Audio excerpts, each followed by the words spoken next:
Par exemple, laquelle 90% des traders sont incapables de réussir, c'est parce qu'ils sont incapables de choisir une stratégie qui tient compte de leur disponibilité, de leur personnalité. Aujourd'hui, je vais t'aider à faire la différence entre day trading et swing trading. De nombreux traders débutants se sentent perdus face aux différentes approches de trading et ne savent même pas laquelle choisir. Les élites pour un day trading qui promet des gains rapides, mais demande beaucoup de temps et de stress, et le swing trading qui, lui, semble plus accessible, mais moins lucratif.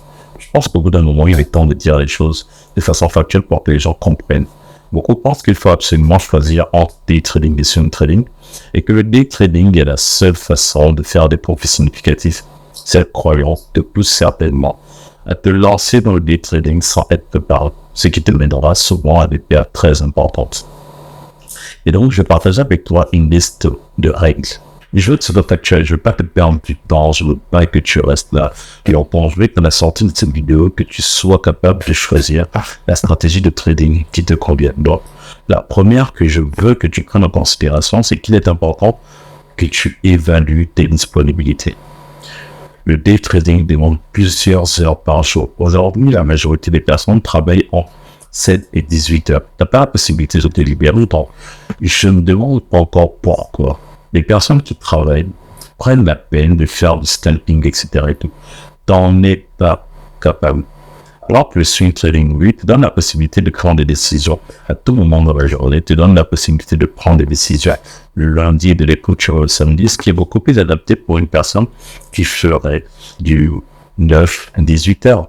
Ce qui est beaucoup plus adapté pour un débutant parce que à ce moment, tu n'as pas la possibilité pour un débutant. Pourquoi? Parce que à ce moment, tu gères uniquement le trading et rien d'autre.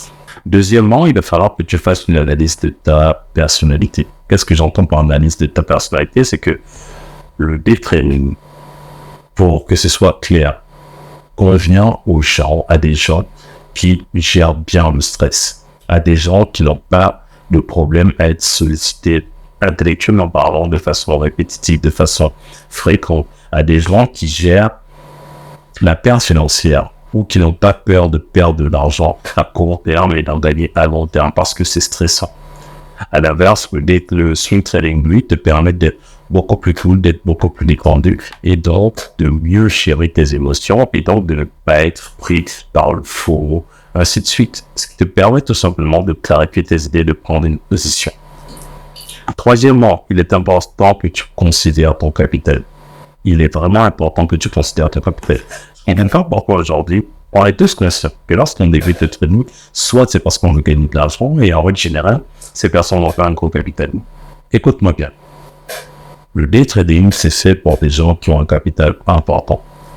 Des gens qui ont la possibilité de jouer en drift, même si c'est pas du jeu, mais tu comprends ce que je veux dire, de jouer sur la durée, de jouer sur de long terme. Bien sûr, quand tu as une certaine gestion de risque, le jeu est beaucoup plus contrôlé, le risque est contrôlé.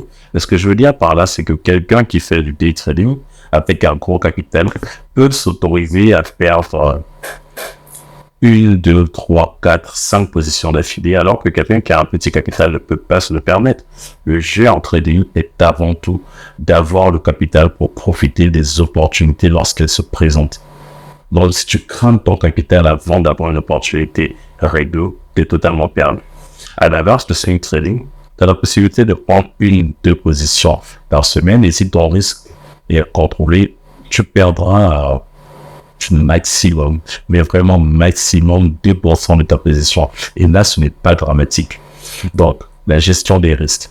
En tenant compte de ta gestion des risques, en tenant compte de ton capital, tu sais que si tu as un petit capital, va vers le swing trading. Si tu as un gros capital, va vers du day trading.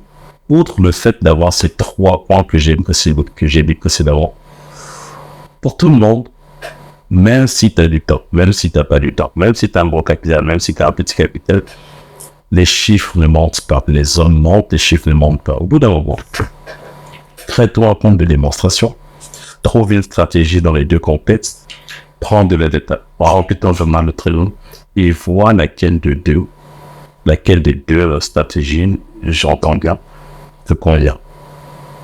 Parce que au final, ce qui compte vraiment, c'est ta capacité Quand tu fais du trading, au final, tu es récompensé ou sanctionné par le capital que tu gagnes, que tu perds. Donc, il faut que tu testes les deux en démonstration. Tu ne prends aucun risque. Tu es confronté au marché. Et à ce moment, si tu le fais avec suffisamment de sérieux, tu as la possibilité de prendre un capital qui est adapté à ce que tu pourrais investir en temps normal. Et donc, de faire un avis qui n'est pas juste basé sur ton revenu, mais basé sur tes performances. Cinquièmement, il faut que tu commences progressivement. Pourquoi? Parce que, comme je te disais précédemment, pour la gestion du stress, le swing trading, c'est ce qui te permet de prendre des positions sans stress. Parce que c'est fait sur des horizons de temps tellement grands que tu as la possibilité tout simplement de prendre des positions et d'être moins stressé. Les stops sont hyper bons par rapport à ton plan d'entrée, généralement, si c'est bien fait. Ce qui fait que tu as la possibilité de déstresser. Donc, quand je dis de commencer progressivement, si tu es débutant, moi je vais te le dire clairement, si tu es débutant, même si tu as des connaissances en trading, que tu as encore du mal, oublie tout. Switch systématiquement vers le swing trading, tu verras que tes performances vont largement s'améliorer. À partir du swing trading, tu vas te constituer un capital. Une fois que tu t'es constitué un capital là maintenant, parce que tu auras l'expérience, parce que tu auras l'habitude de te confronter au marché, tu auras moins de stress face au marché et à ce moment, tu pourras switcher vers un trading beaucoup plus actif qui est le day trading. Donc, commence progressivement. Si tu es débutant, si tu as du mal à générer de l'argent, je te le dis de facto, va sur le swing trading dès maintenant et après, tu pourras switcher lorsque tu te seras constitué un certain coussin financier. Sixièmement, peu importe la stratégie que tu choisiras, là, ça n'a plus rien à voir avec la sélection entre les deux formes, tu as continuellement, autant pour nous. Parce que un trader qui cesse de se former est un trader qui finit par mourir. Je t'en parle d'expérience. Pourquoi je te le dis, c'est parce que la stratégie que tu auras mise en place dépend fortement des conditions de marché dans lesquelles tu l'auras testé. Les datas que tu auras dépendent fortement de la stratégie de la tête noire. Les datas que tu auras pu acquérir lorsque tu auras testé de la période du temps. Une stratégie qui est appliquée en 14 et 16 heures n'est pas la même stratégie que tu peux appliquer entre 5 et 7 heures.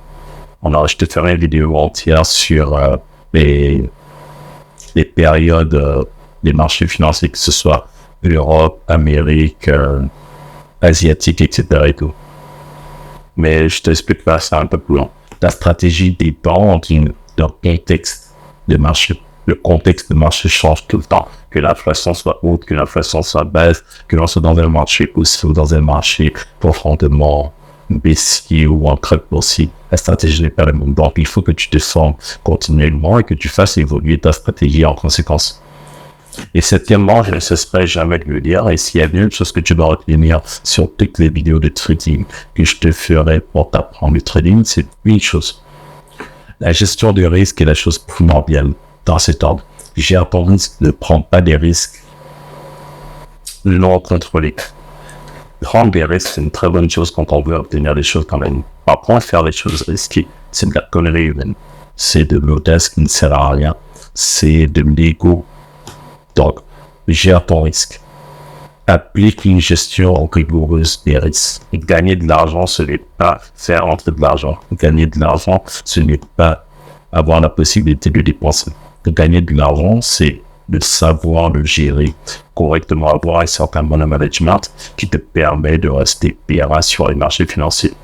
Donc, je pense qu'assurément c'est vrai aujourd'hui, que tu sois débutant, que tu sois expérimenté, que tu sois à un niveau intermédiaire, tu as la possibilité de choisir la stratégie de trading qui te convient. Ce sont des règles simples, ce sont des règles qui, lorsque tu les appliques, sont effectuées et te permet de faire le distinguo systématiquement. C'est tout pour cette vidéo. Je te conseille tout simplement de t'abonner à la chaîne si tu as besoin de conseils factuels. On va éviter les termes qu'on rencontre un peu partout sur YouTube pour faire des vues. Là, ce que je veux, c'est que ce soit pédagogique, éducatif et que tu puisses passer d'un point A à un point B. On se retrouve dans cette vidéo pour que tu puisses comprendre que tu sois débutant ou non. Tu as la possibilité d'apprendre le trading si tu le souhaites réellement et si tu es prêt à être discipliné. C'est tout pour cette vidéo. C'était Glacia. Peace.